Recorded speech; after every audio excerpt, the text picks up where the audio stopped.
Live from our 7 Tasmania studios, your nightly news with Peter Murphy begins now. Good evening everyone. Tasmanian parents have been urged to keep their children at home if they can under new education recommendations. Schools will remain open for families who can't supervise their children at home, but otherwise students are being told to move their learning online. It's 3 o'clock and parents are flocking to schools for the usual student pickup. But whether schools should be open at all remains in the thoughts of many. It is a concern because we don't know from day to day really what will happen. I think there is definitely a risk of the children passing it around, even though I'm not particularly concerned about my children actually getting sick. But from Monday, things will look very different. The government announcing parents who can keep their children at home should do so, keeping them out of the classroom. Schools will remain open for children of essential workers and parents who cannot provide supervision. Those children that can't access online learning or be supervised from home, they would be the only students we would expect that would be turning up to schools from next Monday. There is no heightened health risk, no increased recommendation or no increased risk that's been identified, but I understand that parents are concerned. From Wednesday, parents have been allowed to withdraw children without penalty, but this new measure urges students to stay away where possible. A relief for many teachers. They're anxious. They've had to not only look after their own health of the families, but they have to look after the health and well-being of the students in their classes. Tasmania now has 47 confirmed cases of coronavirus. The 5 newest cases, all passengers on the Ovation of the Seas cruise ship, and include the first 2 children to be diagnosed in the state. Those children were not at school and therefore posed no risk in the school environment. All of the cases were in self-quarantine at the time that they were diagnosed and were being contacted by our department. There are still no community transmissions recorded. Michelle Wisby, 7 Tasmania News. Even more stringent social distancing measures are coming into effect in Tasmania tonight. It comes as we head into the first weekend with strict bans on the hospitality industry that's forced the closure of bars, clubs and dine-in restaurants. Our reporter Ruby Kamain joins us live now from Hobart's Salamanca Strip. Good evening, Ruby. It's quite a different atmosphere there right now. Pete, as you can see behind me here, this popular spot is strangely empty for what is usually a busy and bustling night for a Friday. There's barely anyone here out on the streets and all of the businesses are either shut or offering scaled back services. That's as a result of the indefinite shutdown of licensed pubs, clubs, bars and dine-in restaurants coming into effect across the country earlier this week. Now, as you mentioned, there's even more social distancing measures coming into effect tonight. The state government announced from 6 p.m. there's a ban on any more than 10 people congregating in a public or private space. That doesn't include households where 10 or more people already live there or workplaces. We don't want to see backyard parties, we don't want to see parties in the parks, we don't want to see parties at the beach. And it will be an offence from 6 o'clock tonight. The penalty for breaking this order is a fine of up to $16,800. So Pete, no nightlife down here tonight, but also no big parties or gatherings at home. Tasmanians visiting Bass Strait Islands will now need to self-isolate as part of tougher measures to stop the spread of COVID-19. We're joined by reporter Sean McComish to discuss the development. Sean, good evening. What's the reaction been from the island communities? Pete, Flinders Island Mayor Annie Revy told me she'd be sleeping easier at night. She holds the same concerns as King Islanders. Both have ageing populations, small hospitals with few ICU or acute beds, and just a handful of doctors. If COVID-19 does spread there, the impact could be devastating. The response from councils over the self-isolation measure has been almost identical. It was an absolute huge relief. The people on the island really have wanted that to happen. Look, I'd have to say that residents were keen for such a measure to be in place. The only calls that I have had since the measure went in place were very supportive ones. There aren't too many concerns about freight or food reaching the islands at this stage, but they're still reeling from business closures. Both mayors made the point that people in their communities really do look out for each other. Mayor Arnold told me there was barely a person who hadn't received a phone call or a door knock on King Island. Just another example of a crisis bringing out the best in Tasmanians. Pete? Police say they're incredibly disappointed after 6 bottles of hand sanitizer were stolen from the Mersey Community Hospital. They want to speak to these 2 women seen leaving the area around 7 p.m. Wednesday night. CCTV appears to show the women exiting the emergency department with the bottles. Anyone with information is urged to contact police. The Police Association is calling for officers to be given priority testing for coronavirus. It says already 11 officers in Tasmania have been forced to self-isolate because of incidents while on duty, including in court, at the airport and while performing an oral fluid test, urging the community to act responsibly as the police force can't afford to have reduced numbers during this time. There are half-wits and we do deal with them on a regular basis and they just do not comply. And our job is to be the face of the government's initiatives to try and bring the curve down. Officers have already started doing random home checks of people meant to be self-isolating. Tasmania Police say of more than 500 checks so far, everyone has been obeying the rules and no penalties have been imposed. All national parks and reserves across Tasmania are now officially closed in a further measure to ensure social distancing amid the pandemic. Some bushwalkers are disappointed by the closures, but the government says it will hopefully limit the amount of unnecessary travel around the state. A normally busy car park left empty, with closed signs blocking all entries into Freycinet. All other national parks and reserves across the state now shut from today, amid continued social distancing measures. Every Tasmanian needs to play their part as well. To stay home, if you're not at work or at school, if you're not out buying essential supplies, stay home and save lives. The state government aiming to limit unnecessary travel across Tasmania, meaning no more bushwalking on Mount Wellington, hiking the peaks of Cradle Mountain or scaling the Nut at Stanley, a decision coming as a shock to some walking groups. I could understand overnight camping and overnight walks in the parks, but I was surprised by the decision to curtail day walking as well. Launceston's prime attraction, Cataract Gorge, so far spared from the closures, but has already shut some facilities. We've seen the playgrounds, which have obviously been closed, but we understand that for some people the opportunity to get out and recreate in open spaces is what gets them through at this time. And so at the moment there's no plan to close Cataract Gorge. With other Tasmanians now left to find alternative spaces for outdoor walks. Walking around their local streets, walking down to the beach, walking in a local park and getting their exercise that way. The sites will remain closed indefinitely. Ruby Kamain, 7 Tasmania News. Well, there are a lot of people here in Tasmania from the mainland, and interstate travellers are becoming increasingly desperate to flee the state as free spaces on the Spirit of Tasmania dry up. Some have considered dumping their camper vans and flying home as they start to experience hostility from locals. For travellers, the holiday feelings faded a long time ago. Now they just want to go home. Frustrated, lost, angry, all those things. Those lucky enough to snag a ticket on tonight's Spirit of Tasmania voyage queued outside the Devonport docks for hours. But despite TT Line adding extra sailing days, spare seats are still hard to come by. I believe they put on an extra boat Tuesday and Wednesday of next week.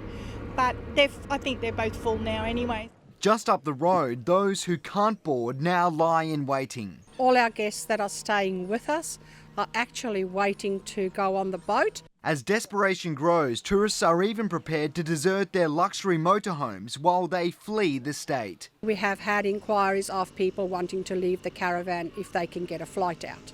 Some mainland tourists feel as though the welcome mat has been pulled out from under them. We're hearing stories of people being abused with different number plates on. People are checking out our number plates to see where we're from. While finding a spot on the Spirit of Tasmania has been a nightmare for some, others say the company has gone out of its way to help them return home.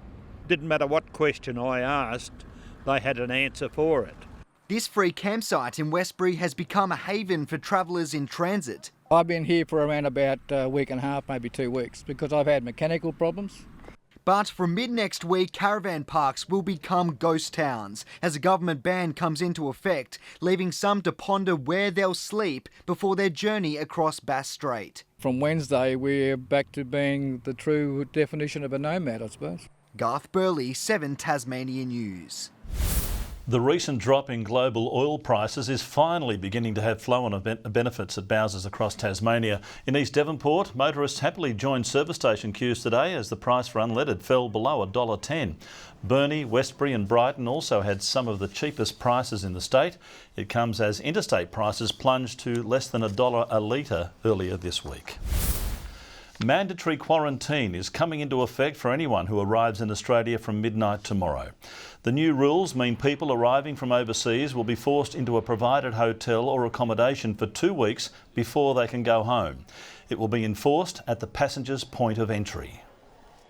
If their home is in South Australia or in Perth or in Tasmania and they have arrived in Melbourne, they will be quarantining in Melbourne. If it's in Sydney, it will be in Sydney. If it's Brisbane, and so on. The Prime Minister also announced the Defence Force will be called in to help with compliance checks for people already in self-quarantine. 2 separate overnight fires have caused an estimated $500,000 worth of damage. A house in Newtown and 5 boat sheds in Dodgers Ferry will need to be demolished due to extensive damage.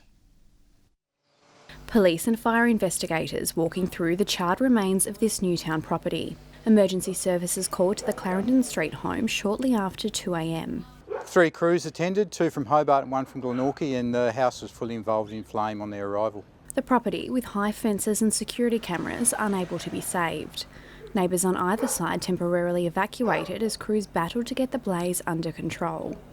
Fire investigators saying it's lucky the house was empty upon their arrival, remaining on the scene for several hours trying to work out how the blaze started. The house was unoccupied at the time of the fire. There's no contents within the property, so we're currently processing the scene along with Tasmania Police Forensics. The fire started at the back of the property and quickly engulfed the house in flames. Crews working to ensure it didn't spread to neighbouring properties. The structure is currently stable, but it's beyond the point of repair. The damage I estimated $400,000. The house will be demolished and cleared away. Meanwhile, at Dodgers Ferry, blackened shells of boat sheds are all that remain after a difficult-to-access fire broke out on the beach in the early hours of the morning. As you can see, there are 5 boat sheds being totally destroyed by the fire. The crews took approximately an hour to extinguish the blaze. The council-owned sheds were empty at the time and damage is estimated at $100,000, with clean-up currently underway. Ebony Ablett, 7 Tasmania News. A Tasmanian animal welfare service is calling on the public to stop trapping feral, stray and wild cats on their properties. The 10 Lives Cat Centre says it's no longer able to accept cats for surrender after they've been trapped, saying its resources are being stretched due to social distancing measures and increased hygiene practices. This change has been brought on by the current pandemic that we're all struggling and living with, but we've also made this change for the long-term benefit of managing cats. The centre remains open for stray cat surrenders via appointment and adoptions during business hours. Tasmanian businesses watching the bills pile up are being reassured by the major utilities. Taswater and Aurora Energy are promising financial support for customers struggling to stay open. If you're worried about keeping the lights on, the Aurora boss has this pledge. During this emergency period and through these challenging times, we will not be disconnecting any customers. The company announcing a $5 million support fund filled with bill relief, waived fees and frozen debt, all for homes and small businesses hit hard by the pandemic, and they won't need to jump through hoops to apply. It will happen automatically. 90%, 99% of small business customers have to do nothing. It will happen automatically. There has been an extraordinary response to the government's emergency support grants.